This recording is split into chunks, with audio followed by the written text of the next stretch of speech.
Светлана Баженова, Александр Петьков и вся команда Центра современной драматургии представляет вашему вниманию уникальный проект «100-акровый лес».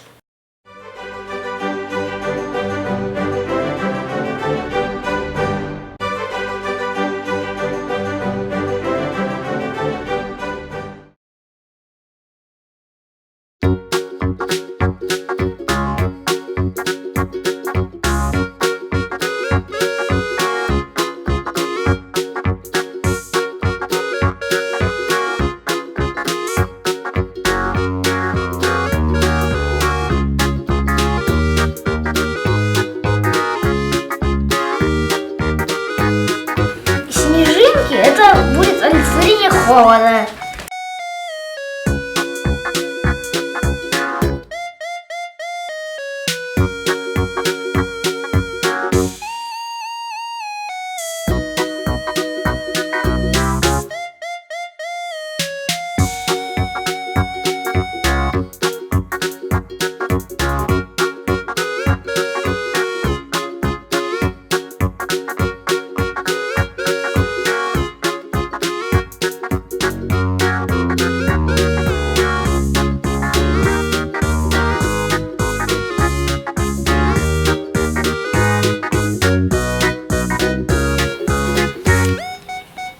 Ну что ж ты так волнуешься?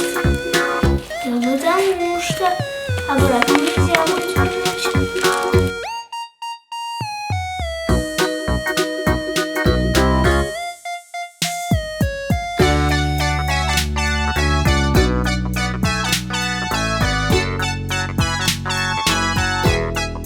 Классно!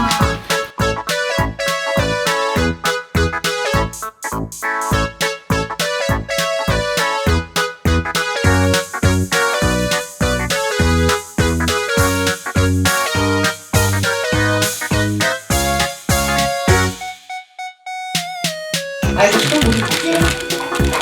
Это матрас. Для художника.